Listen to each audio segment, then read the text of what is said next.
And there we go. We're recording. Awesome. And then let me share my screen here. Let's do, where are you at? We'll just do entire screen. All right. Let me know if you can see that. Yes, sir. Sweet. Okay, cool. So we're going to go to a little jam board. So again, this is just wholesaling 101. And again, you're pretty familiar with it based off everything that you've told me. I guess what can I do best to provide the most value to you? Where would you say you've got the most questions at? Um, I would say deal flow. Um, like wholesaling 101. I'm pretty understanding. I'm willing to listen to whatever you got. You're recording, so you could provide value to future people listening. I'm here for it. Sweet. Analysis is going to be what I'm very interested in, Mhm. which is an upcoming video that we're going to go through. But I'm willing to listen to whatever you want to talk about. I know this is the first one, so we can start from the basics. Sweet. Let's do it, man. So I'm going to put these over here because these are actually really good topics to talk on as well. All right. So here we go. So in wholesaling, you got two essentially departments, right? So you've got your acquisitions Also, before I forget, finding buyers. and buyers. All right, love it. Okay.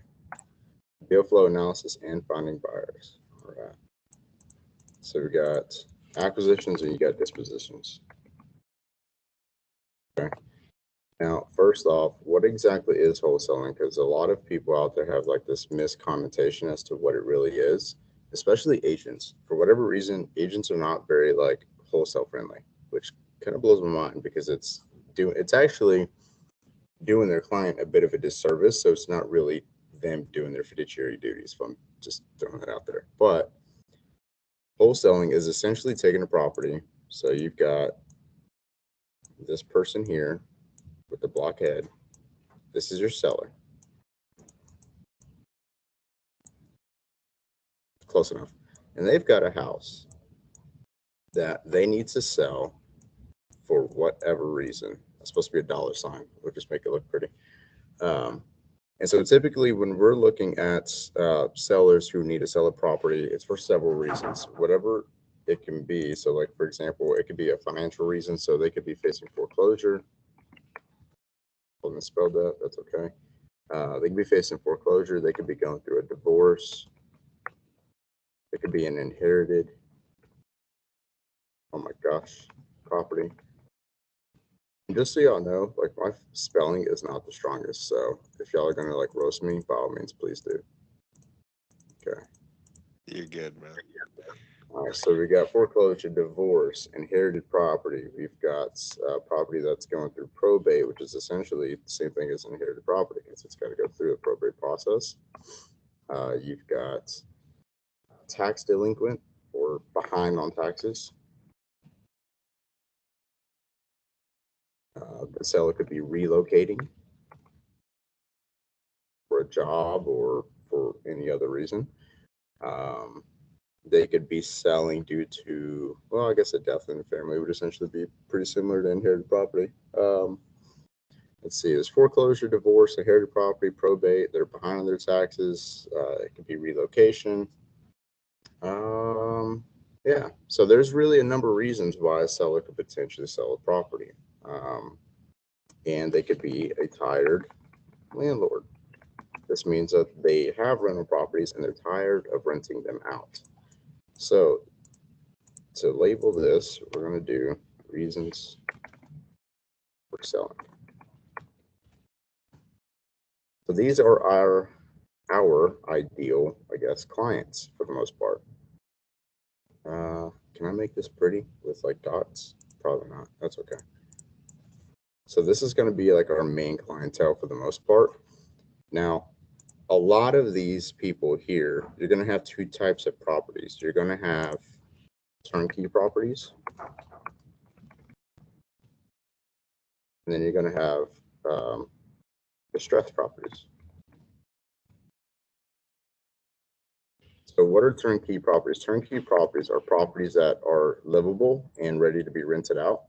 And a distressed property is a property that's going to need some work done to it prior to it actually being, I guess, livable or rentable. So these are the two types that you're really going to have. Now, both types can be, you can buy either with cash, creative. There's a lot more that goes into that. But these are typically going to be the two types of properties you're going to run into. And this is typically going to be your, I guess, ideal seller.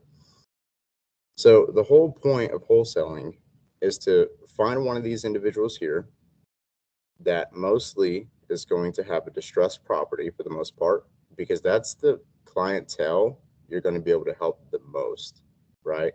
It's going to be a little bit more difficult to provide a cash offer that makes sense to a seller if they fall in here, but their property's turnkey. And the reason for it is because when a property's turnkey, it's usually going to be best for it to go on the market if it makes the most sense for that seller's particular situation. So let's see, best for on market. Now, don't get me wrong, there's a lot of different entry strategies you can get into and utilize to really kind of make like a turnkey property work for you that falls in here. But for right now, all we're going to do is focus on like cash, right? Because cash is the easiest, I guess, approach when wholesaling, and it's the easiest like thing to kind of get your feet wet. So let's go into the distress. So distressed is usually going to be best for cash. And typically, when you're finding a distressed property from a seller who's going through foreclosure, you're going to have a lot less you'll have a lot less sales resistance when you're actually talking to them, presenting your offer. Because one, they've got the urgency and they've got that motivation to sell the property. Like they need to sell the property. If they don't sell the property, that foreclosure is going to go into their credit, which is going to hinder them moving on for the next 7 years. So having that is extremely important. So they've got the urgency, they got the motivation, right? And if the property is distressed, they know for a fact that they're not going to be able to list the property on the market and it's going to sell for what they need.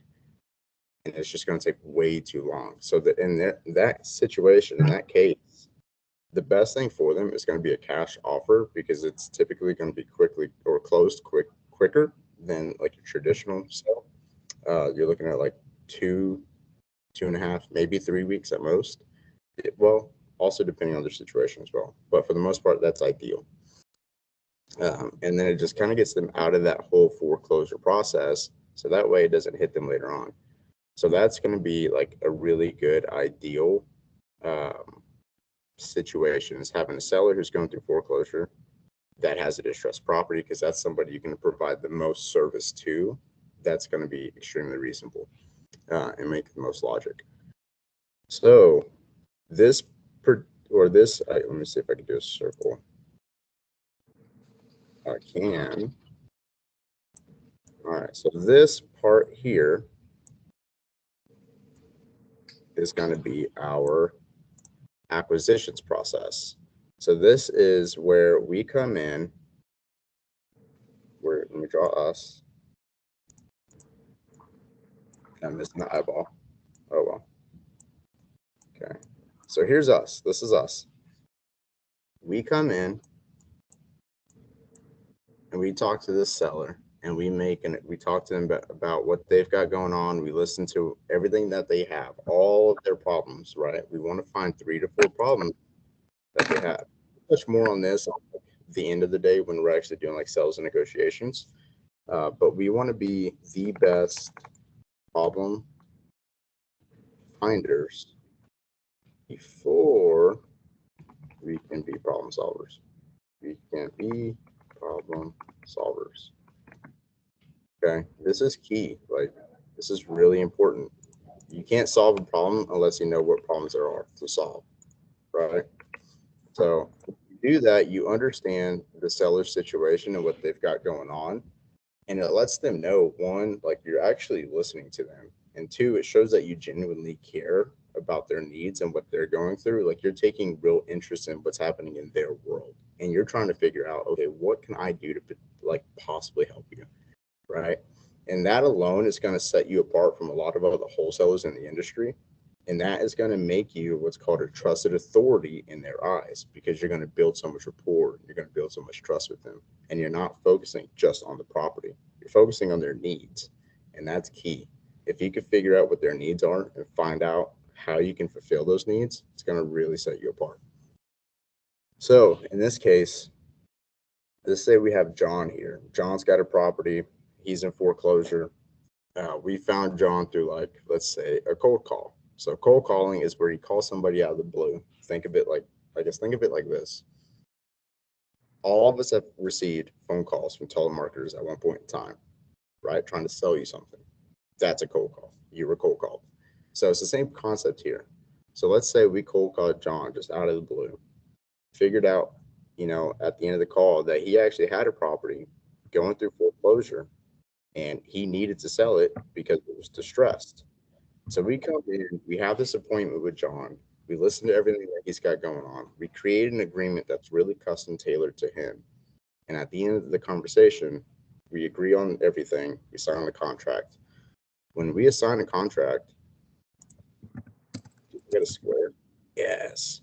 So when we assign, well, not assign, but when we sign this contract, imagine this.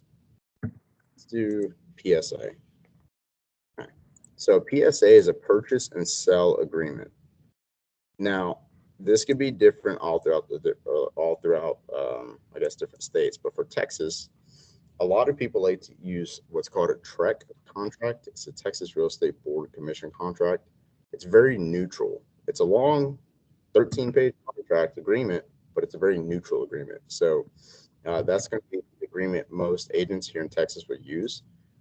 But you can have your own PSA, which is, again, PSA, purchase and sell agreement.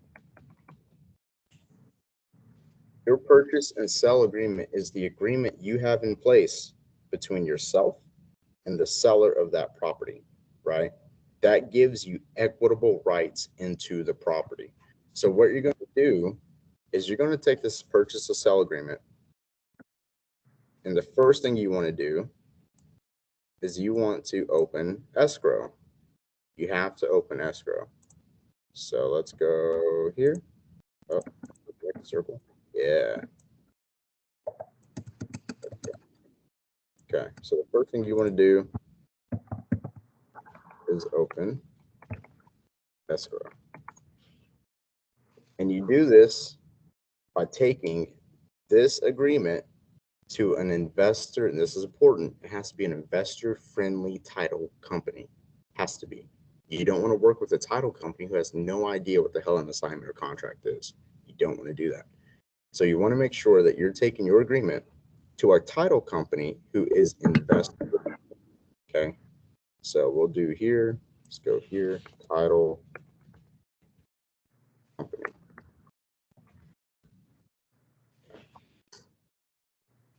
All right. So now, looking at the timeline, we've got our agreement. We're going to the title company and we're opening escrow, right? Now, that whole process that we just walked through is acquisitions, okay? Now that we have the acquisitions done, we acquired the property, we've opened escrow on it with the title company. Now we want to focus on the dispositions. Dispositions is finding an end buyer to buy the property.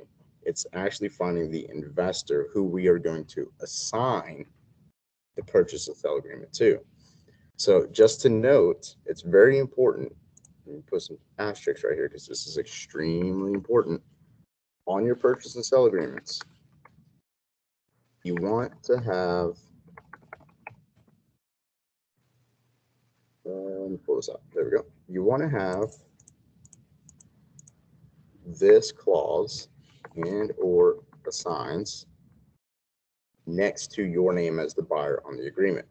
So typically in the first paragraph of a purchase and sell agreement, you've got both parties. You've got your seller and then you get the buyer. Well, when you have your buyer and you put your LLC, it could be like Blue Sky LLC, comma, and or assigns. You want to make sure you have this in your purchase and sell agreement, because if you don't, that agreement is not an assignable contract. That means the only way you can close on it, wholesaling it, is through a double close. So that makes it a little bit more complicated, sort of. It just adds more steps to it, essentially. So you want to make sure you have and or assigns in the contract, because that's going to allow you to assign that purchase and sell agreement to your end buyer. Okay. So now that we have this in place, am I able to create another page? Oh, I can. Amazing. So now that we have that in place, we're going to focus on dispositions. Okay. There we go. So dispositions, we have got, here's us.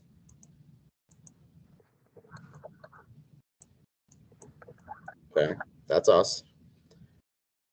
Here is our agreement, or our purchase and sell agreement. Now we want to take this and we want to create an assignment of contract, but we got to find a buyer. So our next step is to find a buyer. I guess our buyer's wearing a baseball cap. That's okay. All right, it's a nice picture. All right, there we go. So here's our buyer. Our buyer comes to us and they're like, "Hey, Darion," or we, either way, you can. There's a lot of ways to dispo properties, so let's cover that real quick. So when you get a property under contract, ways to dispo, you need to find a buyer, of course. So the way to do that is you can go through Facebook and find all of your local real estate groups on Facebook and post your deal. Okay. Because what you want to do. Okay, cool. All right. So when you post your deal on Facebook, you want to present not just photos, but you also want to have a list of the numbers, right? At the end of the day, things to consider you want to, on your post. On your post, it's going to be, you've got ARV, the MAO, you've got your asking. Actually, you don't really need to include MAO. You're asking. Paramount. Yeah, ARV asking for Paramount. You could get fancy with it and do cash on cash returns. We can dive into that when we do our analysis later on today. And of course, photos and property address. So these are things to consider when posting on Facebook when you got a deal, right? So you have this deal from John. Turns out ARV is like 200 grand. These are rough numbers. Don't quote me on this. 200 grand. Our asking is like 75,000 because we got it under contract for 50, right? Property needs about, say, 65K in repairs. So we'll do quick numbers. So 200K, we're asking 75, 65. Yeah, that's fine. 65 in repairs. And we got all the photos uploaded. We got the property address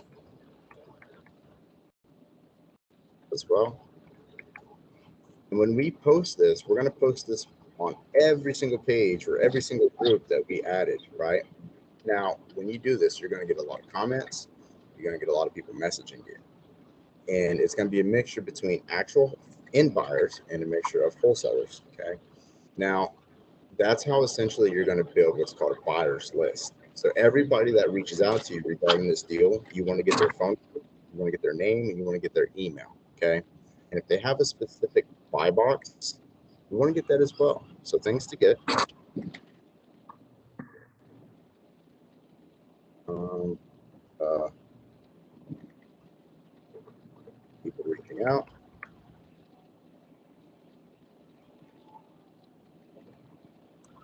Okay. Name, phone number, email, $5. And you want to save all of this information. And you can use a CRM to do this, which is basically a platform that keeps you organized on everything. Or you can just use Excel, either or. Either or works and it's totally fine. So it's not going to be anything too big. Let me see here. We'll go here. All right. Okay. There we go. Cool. So you can use that, or that's the information that you want to get from these buyers. Okay. And you want, again, you just want to collect it and make sure that you have note of it. So that way, when you have future deals, you already have a list of buyers that you can send that deal to. Okay. That's going to help you assign the property. So let's say this guy here, Ben, like easy names.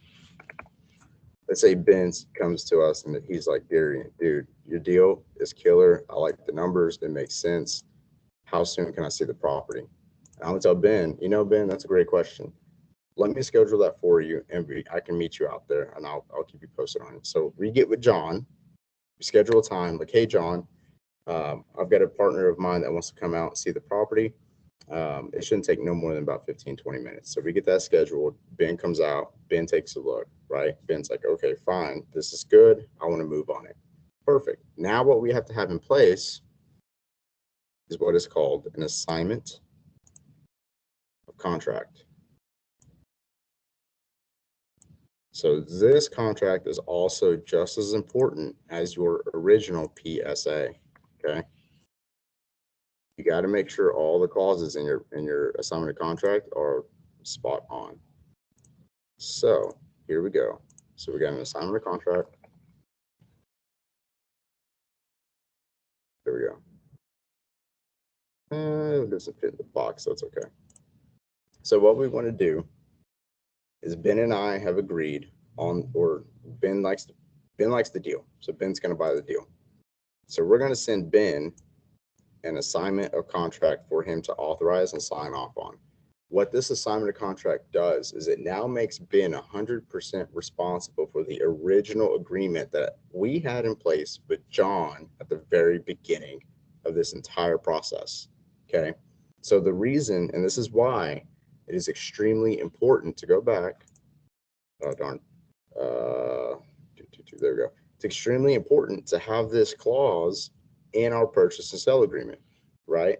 You want to have and or assigns, because that allows me or allows you to assign this contract, this purchase and sale agreement, to Ben using an assignment of contract. Now, another important clause, and I learned this the very hard way, to have in your assignment of contract is going to be this. You can do like 5,000 non-refundable EMD. Okay. What is EMD? EMD is earnest money deposits. This is the amount that Ben has to give. He has to give title $5,000. It is non-refundable. So that means if Ben, for whatever reason, gets cold feet and wants to terminate this contract, he can to an extent, depending on the legalities or the legalities and the assignment of contract that you have with him. But if you release him from that assignment of contract, Ben loses the $5,000. You get the $5,000. It is non-refundable to Ben, so you get it. So the $5,000 will go to you, not as a reward, but as a result of him essentially not performing on his end. So that's extremely important. That's why you want to have the non-refundable EMD in there. What's up? Oh, yeah, here. Sorry, I'll give me one sec. Here is. Here you go, bro. That's a great question. So copy. All right, I copied it. Just go ahead and text it to yourself, brother.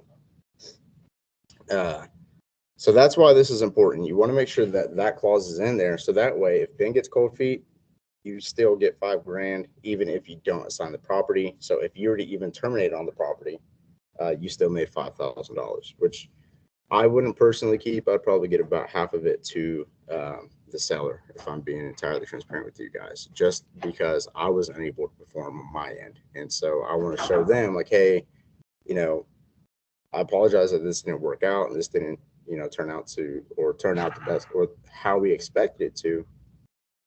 But as a, I guess, a great or a show of gratitude or grace, here's 2,500 bucks.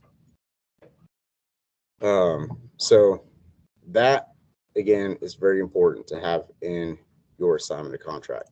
Now, your assignment of contract has to be turned in to the title company. Okay. This is telling the title company or your escrow officer, like, hey, this is going to be an assignment of contract. I'm not going to be closing on this property personally. Ben is actually going to be the guy that's going to close on the property for me. So now that we have our acquisition side covered, we've taken care of our disposition side as well. Now all we have to focus on is, okay, cool. Keeping essentially everybody happy, getting to close. We have to keep everybody happy to make sure that we actually get this thing to the closing date. And when we close, that is when we get paid our assignment fee and the fall, either depending on the time of day of the closing, the seller's going to either get their funds that day or they're going to get their funds the following day. And also, hard lesson, never set your closings on Friday. And the reason you never want to set your closing for Friday is because let's say it's already past 1 p.m., right? And the seller desperately needs their funds. But because it closed so late, and cutoff is usually about 1 p.m. for title companies, they're not going to receive their funds until that following Monday because title will not wire their funds over the weekend. So never set your closings for Friday. Thursday at the latest, because if you close Thursday and it's already 1, 2, 3 o'clock, at least the funds will get transferred the following day. So never set your closings on Friday. Thursdays at the latest. Okay. All right. So that's essentially the entire process of wholesaling. You've got your acquisition side, you've got your disposition side. Acquisitions, you acquire the property with the seller, you got an agreement in place. You take that agreement, you open escrow with the title friendly company, or I'm sorry, with a title friendly company, with a investor friendly title company. And then once you do that and you got escrow running, now you need to focus on getting a buyer for that property. And you can do this in several ways. And one of the, I would say not best, but quickest way to do that is by posting your deal on multiple Facebook groups because you're going to have people flying out of the woodworks all over the place, right? So you do that. That allows you to do two things. One, it allows you to vet the buyers to make sure they're actual end buyers. And two, it also allows you to build your buyers list. So anytime you get another deal in the same area, you can shoot it out to these individuals who have showed you interest, right? And then you, once you do that, you find a buyer for it, you assign that contract, you assign it, you keep everybody happy, and you get to the closing. When you get to closing, that is when you actually get paid your assignment fee, and that is when the seller will get paid as well. So get paid your assignment fee. That's that's the whole process in a nutshell. Now, the big question is what the hell is an assignment fee and how exactly do you get paid? So in this process to figure out what your assignment is going to be or what your assignment fee is going to be, that really comes down to essentially deal underwriting and analysis, which again, we'll talk about later on today. But just to kind of give you an idea, so we can use the example that we had earlier, right? The deal with John. So our ARV was $200,000. We're asking 75 and he needs 65 in repairs. So in order to determine what your assignment fee could be, you have to have a formula. And this formula is like the secret Krabby Patty formula. It's not really, you know, but that's the first thing that came to mind. So you've got your ARV. You're going to multiply that, and this changes based on your markets. It could be 65%, 70%, 75%, or 80%, right? So let's say typically in Dallas, 75 is pretty hot. So we'll do 75%. Now the question is, Darion, what the hell is 75%? Right? 75% means you're going to consider 75% of the market value for the property. Okay. Your ARV, I guess I should copy this and take it to the next page. Do this. We'll just go to the next page. It's fine. So we'll go here, calculating your MAO. Okay. All right. So now we're going to do that because that's essentially what we're doing is MAO. So quick terms. ARV is your after repair value. You've got MAO. This is your maximum allowable offer.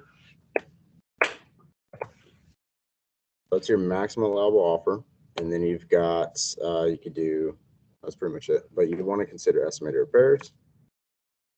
Estimated repairs. Cool. That's all I can think of right now. Oh, I guess I could put EMD on here too. EMD. Earnest money deposits. Deposits. Cool. So these are terms to really consider. I wonder if I can bold that. No, I can't. Okay. So when calculating your MAO, you're going to take your ARV, or after repair value. This is how much our property is potentially worth if we were to come in, fix it up, add renovations. What could we list the property for on the market after we do our reno, after we do our rehab? That's your ARV, right? So in this case, our ARV is $200,000. We'll do 200,000. Okay, so we'll do ARV, and then you're going to multiply that by 0.75%. We'll save this for a second, here in a second. Okay, this is the first part of this entire formula that we want to calculate, right? And then from there, we want to take off the estimated repairs. Repairs. So take off estimated repairs. And then from there, we want to subtract essentially our assignment fee. And this is going to equal our MAO. Okay. So what does this look like in real numbers? So let's take $200,000. We're going to multiply that by 0.75. I am not the greatest at math. I mean, sometimes, but I want to say it's going to be like 150, but we'll find out. Calculator. All right, so we've got, darn, dude. Okay, thank you. So we got $200,000 times 0.75. Oh, dang, look at that, 150. So now we got $150,000. We got 150K. Now from there, we want to take off our estimated repairs. And in this case, if we go back to our situation here, it's 65,000. So 65,000 can cover quite a bit. And for the most part, if it's like a 1,500 square foot home, 65K is going to be a full renovation. This is like roof, possible foundation, water heater, HVAC, all the high ticket items, and then interior and exterior cosmetics as well. So 65K reno is really, it could do a lot. So we're going to take 65,000. Okay. Now what does that give us? Minus 65. That gives us $85,000. Okay. Dang, did I really do? Man, I'm good. So we got 85,000 and our asking is 75K. Okay. So now we're at $85,000. All right. Why is this number important? The reason this is important is because this lets you know your benchmark. This lets you know the absolute most you can go up and essentially push it out to your buyers for, right? So if I came to Ben and I say, hey, Ben, I could let this go at $85,000. Ben would pick it up in a heartbeat because it meets the formula for him to reach at least 25% on his return. So Ben would pick this up, but that means I wouldn't make anything because there's no assignment fee. This is my MAO. This is my maximum allowable offer, right? So let's take this out. It's going to equal my maximum allowable. Now, let's say I wanted to make a 10K assignment. Then I'm going to take off $10,000, and that is going to equal $75,000 for my asking price. So I would ask Ben for $75,000, and if he agrees, well, then I just made about $10,000 assignment. Or actually, I would make more than that. So 75K is essentially what I would lock it up with to the seller. So I'll come to the seller and say, hey, John, I could do 75,000 for the property, and then I would resell it at 85 to Ben, leaving me a $10,000 assignment fee. So that's going to be your difference. So your assignment fee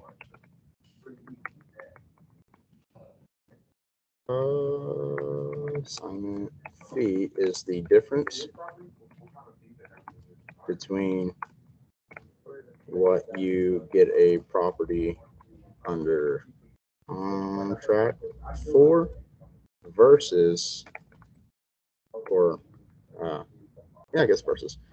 what you assign it for. Okay. So if I get under a contract with John at 75 and I assign it for 85, that's a $10,000 assignment fee. So again, this is how you calculate like your maximum allowable offer, but it's also going to let you figure out what you can come in at as far as making an assignment fee and how big of an assignment fee you want to make. So if you wanted to do 10, that's how you would do it. If you wanted to do a 20K assignment fee, then you need to lock this up or get it under contract at 65,000, right? That would allow you to have a $20,000 assignment fee, which is very doable. So this is essentially how you calculate all of your formulas.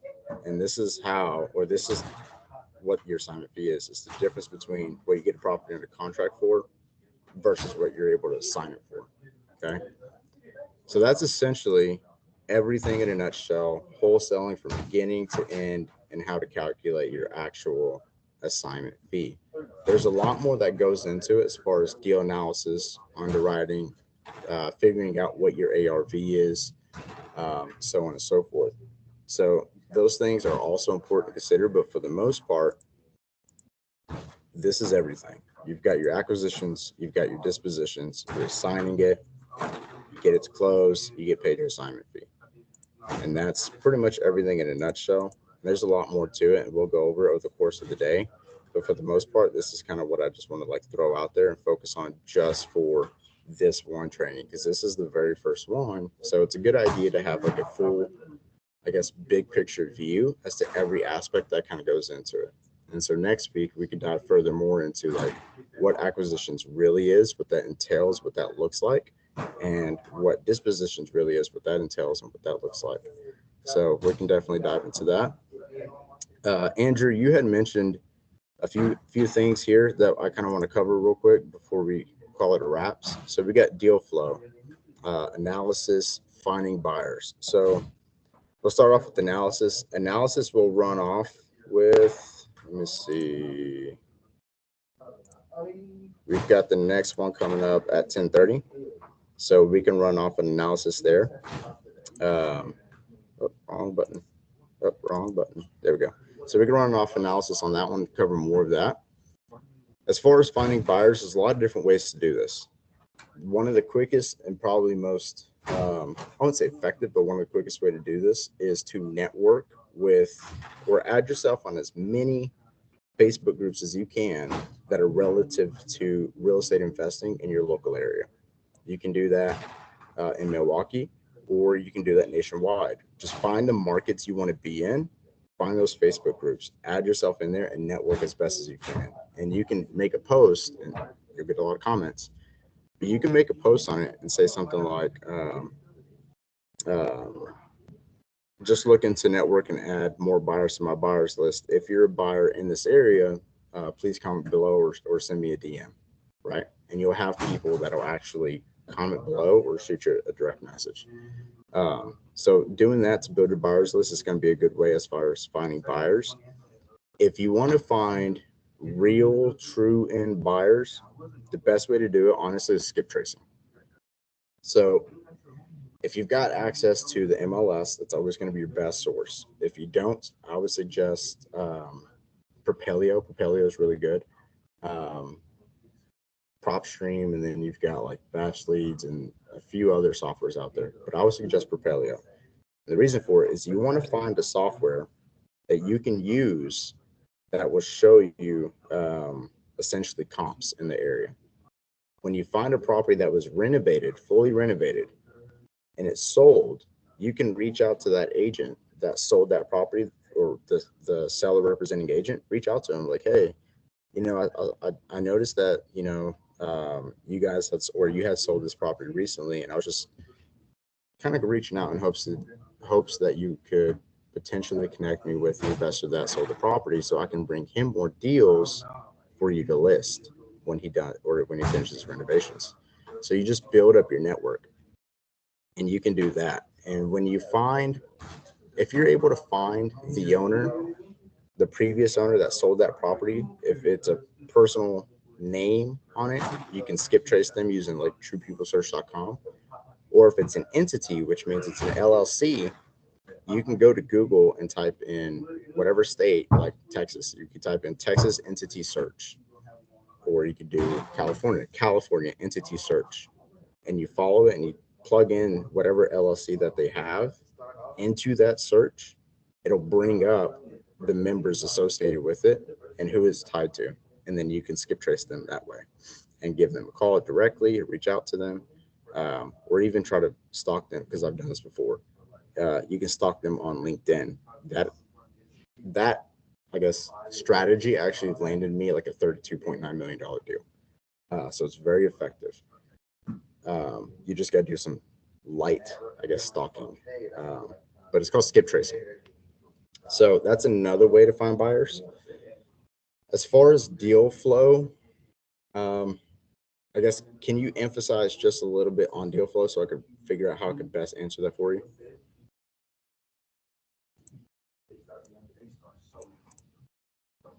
Let's see. Oh, darn. Andrew, can you hear me? Yep, I'm with you. Cool. So for deal flow, can you best emphasize like what you mean or what you're asking when it comes to deal flow so I can best answer that for you? You covered it pretty good.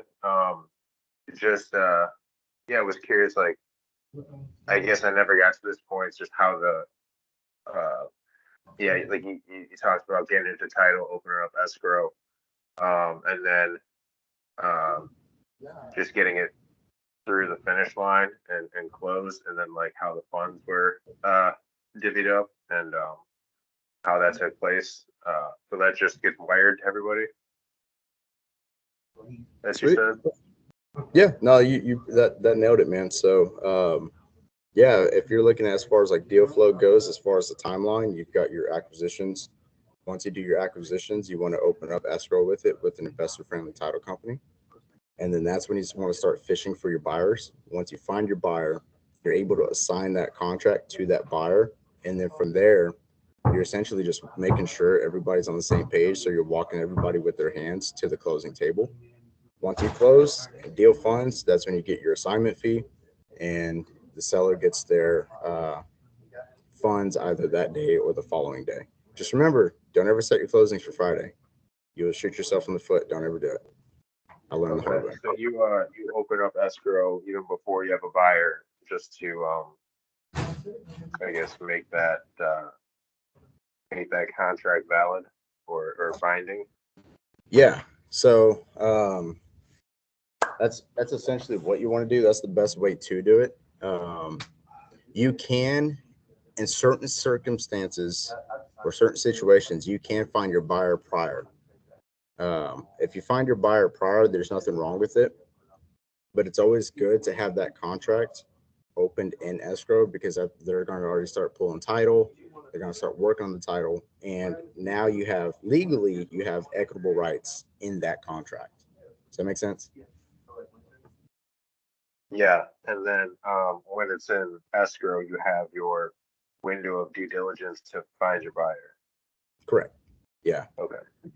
Yep. So you'll have, that's a really good point too, man. I'm glad you brought that up. So when you do your acquisitions, and we'll cover this more as we continue going on throughout this process. So like next Monday, we'll focus primarily on the acquisitions. But when you do your acquisitions and when you do your negotiations, especially if it's direct to seller, you're always going to want to have an option period. And typically, if you can the longer the option period you can negotiate, the better it's going to be, because that gives you more time to move that property, right? And typically, if it's a deal, it's always going to move. But if you're struggling to find a buyer for that property, the likelihood of that being a solid deal is very slim. So that means that tells you two things. Either your deal's in like not an investor friendly area, like there's not a lot of investment activity going on, or you've got it priced way too high. It's either priced up too high and you've locked it up too high, so you got to go back to the renegotiation table with the seller. So your option period allows you to do that. Your option period is what allows you to renegotiate or terminate that agreement if need be. Um, and when you turn in the purchase to sell agreement to the title company, that is when your option period like starts. So technically, it starts on the effective date of the contract. It's important. Do you need to provide earnest money when you open escrow? Correct.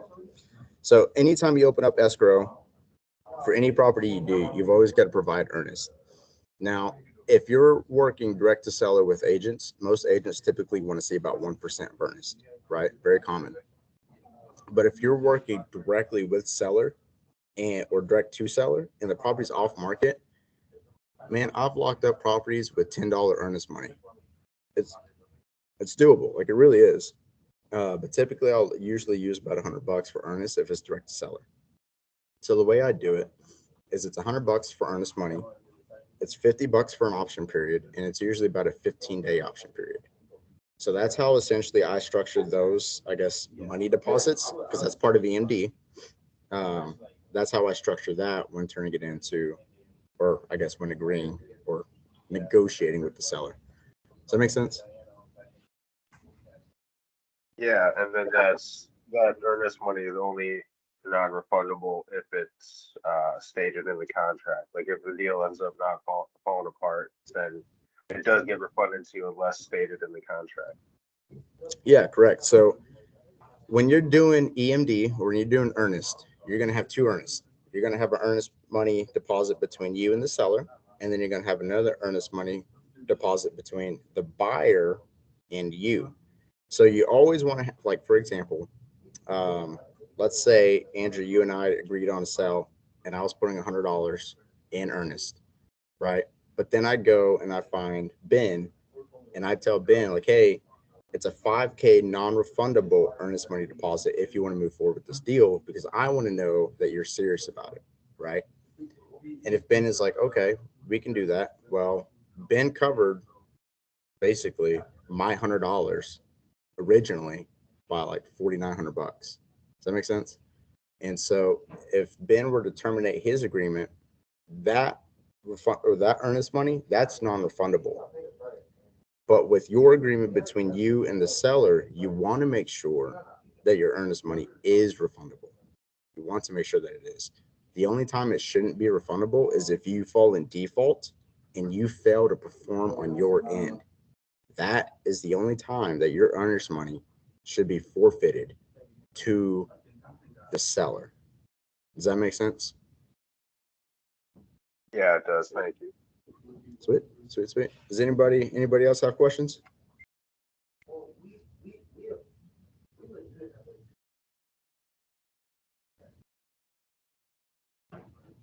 No questions. Anybody else? Everybody good?